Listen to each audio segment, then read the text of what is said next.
सबसे पहले बात E20 की। सरकार ने E20 फ्यूल को लेकर आम जनता में फैल रहे भ्रम और सवालों पर सफाई दी है। खासकर सरकार ने एथेनॉल ब्लेंडिंग प्रोसेस, वाहनों पर इसके पड़ने वाले प्रभाव और इसकी कीमत को लेकर उठ रहे सवालों के जवाब दिए हैं और लोगों को E20 को लेकर फैल रही अफवाहों से बचने की सलाह दी है। और इस खबर पर दिल्ली से जुड़ रहे हैं हमारे सहयोगी अमरीश पांडे। बताइए अमरीश, E20 पेट्रोल पर हो रहे हा हुल्ले को देखते हुए आखिरकार सरकार ने जो सफाई दी है वो क्या कुछ कहा है, क्या स्पष्टता दी है?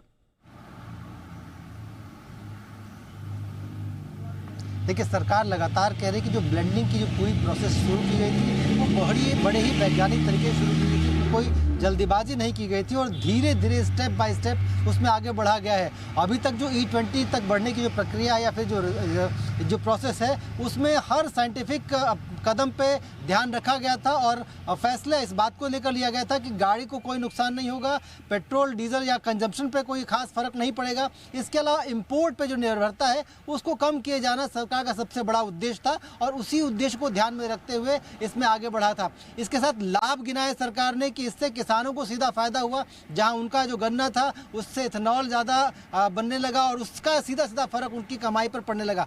जहां तक गाड़ी वालों की चिंता है, उन गाड़ी वालों की चिंता को सरकार ने इस तरह से कहा है कि इथेनॉल की ब्लेंडिंग से पेट्रोल का जो माइलेज है उसमें कोई खास फर्क नहीं पड़ेगा।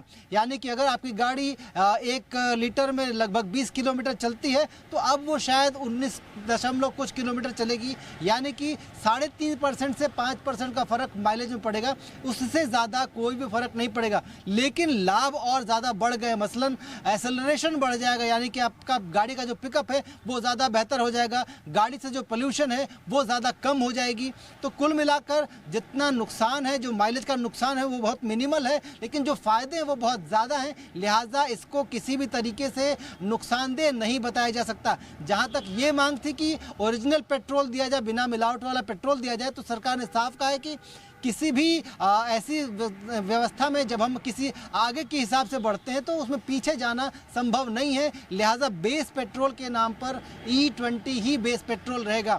हाँ, ये ज़रूर सरकार ने कहा है कि E20 या उससे ऊपर की जो ब्लेंडिंग होगी उसको वैज्ञानिक तरीके से फिर से स्टडी की जा रही है।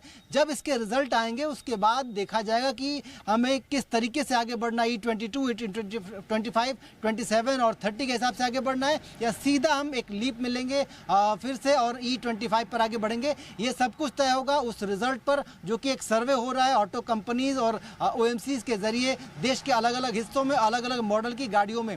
इस सर्वे के आने की उम्मीद है कि लगभग 6 से 8 महीने में सर्वे के रिजल्ट आ जाएंगे। उस सर्वे के रिजल्ट पर डिपेंड करेगा कि ब्लेंडिंग कैसे बढ़ाई जानी है। लेकिन फिलहाल सरकार का यह आश्वासन है कि आपकी गाड़ियों में कोई भी खराबी नहीं आ रही है। माइलेज में थोड़ा बहुत फर्क पड़ेगा लेकिन उससे लाभ ज़्यादा है। एक और अहम बात इसमें बताता चलूँ कि ट्रांसपोर्ट मंत्री नितिन गडकरी ने कहा है कि जो गाड़ियां जब इनको एडवांसमेंट हुई थी तो उसमें जो वॉशर्स लग रहे थे वो रबर के लग रहे थे और इथेनॉल की वजह से वो कई बार कटे हैं। तो उसकी जगह पर अब जब आपकी पुरानी गाड़ी सर्विसिंग के लिए जाएगी तो ऑटो कंपनीज को कहा गया है कि सर्विसिंग के दौरान उन वॉशर्स को जो कि रबर के बने हुए हैं उनको रिप्लेस किया जाए मेटल वॉशर से, ताकि गाड़ी की जो छोटी मोटी खराबियां हैं वो भी कम हो जाए। जी